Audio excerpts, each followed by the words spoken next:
Tano ya LDJD ni ya kimapinduzi zaidi kwa sababu wakati huo tunaacha labda muziki, sio tunaacha, nadhani yeye ni mwanadada wa kwanza mkubwa kwenye kizazi kipya.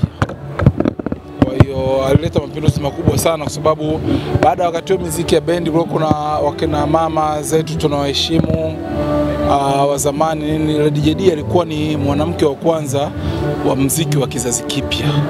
Ya miaka 25 yenyewe anajieleza kwa sababu kikawaida miaka 25 ni mwanadamu anazaliwa, anakuwa mkubwa, anaenda sekondari, anamaliza chuo, inajielezea kila kitu, na amefanya mapinduzi makubwa sana katika hilo. Inajieleza yenyewe kwamba miaka 25 ni mingi sana. Na naposema hivyo kwa sababu angalia kabla LDJD kulikuwa kuna nani mwingine ambaye alikuwa yuko katika hiyo hii industry wa kizazi kipya. Wakati huo kulikuwa na wanamuziki wa zamani sana, wakina Kida Waziri, wakina nani na wengine ambao nadhani nyinyi wengi ni wafahamu. Kwa hiyo tunavyoelezea hili ni kwamba tunamzungumzia mwanadada. Sasa hivi kwa watu wengine anaweza kuwa ni mwanamama ambaye alikuwa wa kwanza kufanya mapinduzi kwenye kizazi kipya cha muziki, kama unavyomzungumzia wakina Professor Jay, wakina Sugu na wengineo. Labda pengine wadada wengine wajifunze nini ambao wanachipukia sasa? Wajifunze discipline kwa sababu unaona kwa nini LDJD hivi anajaza sio tu kuhusu muziki, lakini kuhusu vile vile maisha yake binafsi. Discipline, no scandals, no what. Na kuna masuala mengine ya kujieleza kuhusu yeye mwenyewe, kuhusu talenti yake. Amekeep majuzi kwa generation mpya inaujua sana wimbo wa Mambo Matano. Inamaanisha kwamba yeye bado anaendelea ku-maintain kuwepo katika game. Hiyo ni muhimu sana. Kwa sababu hapa tunaangalia wakina Zuchu, wakina Nandi, Ruby na wengineo. Baada ya miaka 25 wanaweza ku-maintain kama Jida alichofanya? That's a question ambayo wao inabidi wenyewe wajiulize. Kwamba sio tu naimba nyimbo za zamani, lakini wakati huo baada ya miaka 25 unaweza ukatoa hit song kama ilivyokuwa Mambo Matano. That's a question. Kwa hiyo inabidi wajifunze discipline, waendelee kuwepo kwenye game na mambo mengine. Lakini hapo kwa kuongezea, dada LDJD inaonekana kama amejitenga hivi na Gen Z. Kama leo tunaona kina Zuchu, hatujaona kina Fina, wasanii ambao wapo sasa hivi kwenye Bongo Flava. Labda unaweza kutuelezaje kwenye hiyo ambao watu wanatafsiri kama hivyo labda? Mimi sio manager wa LDJD, siwezi kujua arrangement zake. Mimi ni rafiki yake tu wa karibu, siwezi kujua arrangement zake na mambo mengineyo kuhusu hilo, kwa sababu wasanii nao siku hizi wana mambo mengi. Kuna uhusiano wa karibu, kuna ratiba za wasanii na mambo mengine. Kwa mfano leo unaweza kusema kwa nini Diamond hayupo, kumbe yuko London.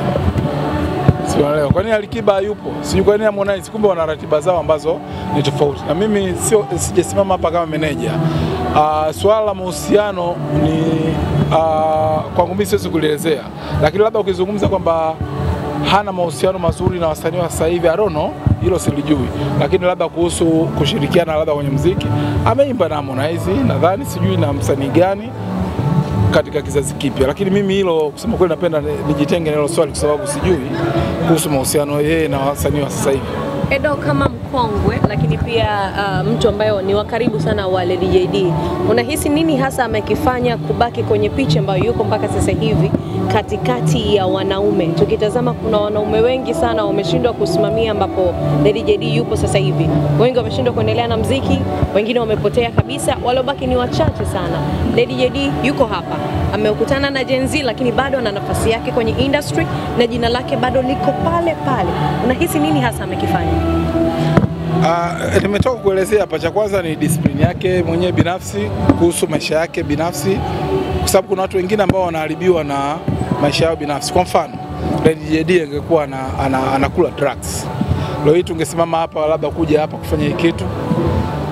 Nadhani umeelewa vizuri ndio hojibu wa swali, kwamba labda angekuwa ni mtu ambaye yani maisha yake ni ya ovyo sana, anakula drugs, anafanya nini, tusingekuwa hapa tunafanya hilo swala. Lakini pili, self discipline na kuelewa game linakwendaje. Kwa mfano labda yeye atoi nyimbo nyingi sana, anajua namna gani kitu cha kufanya, wakati huo afanye kitu hiki, wakati hii afanye kitu hiki, kitu ambacho wasanii wa zamani wanafeli, wao wanaume, wao wanawake wanafeli kwa sasa. Lakini anajua jinsi gani game inaenda au anafanya nini. Kwa mfano Jide hafanyi kitu kila siku, anaandaa events tu. Ameandaa kwa mfano hii miaka 25, huwa anaandaa sijui wine talk, yani vitu vichache ambavyo vinamweka yeye katika ile heshima ambayo inazidi iwepo. Anakuwa very corporate, kitu ambacho hata wasanii wa zamani wanashindwa, kwa sababu kuna mtu anakuwa anajiweka kwenye hadhi za ovyo ovyo ambavyo hawezi kuheshimiwa na watu wa kawaida au watu ambao wanamzunguka. Leo Lady JD ana release album yake ya 10 na naamini uwepo wako hapa na urafiki wenu umewakutanisha kwa sababu ya muziki wake. Kwako unaizungumziaje album ya 10 leo ana release? Nikizungumza kikawaida, rafiki yangu sitaki tu kumzungumzia Lady JD, jiulize wasanii wa sasa hivi watafika kwenye album za 10 wakiwa katika heshima ya kiwango hiki, parking zikiwa zimejaa magari. Kwa hiyo ni mtu ambaye binafsi na mheshimu na ametengeneza hii heshima ambayo anayo leo. Unajua, nadhani hapa watu wengi, mimi ni mwandishi mwenzenu, hilo lazima mkubali. Na nyinyi mtakwenda baadaye mtafikia miaka yangu, mtaona watu ambao wako sasa hivi miaka hiyo ambayo nyinyi mtafika kwenye umri wangu, au wao kishafikia miaka 25 watakuwa wako wapi? Watakuwa wameendelea kutengeneza heshima hii au itakuwa iko vipi? Nadhani ni self discipline, kuendelea keep your voice, talent and everything. Kwa hiyo kufikisha hiyo albamu ya 10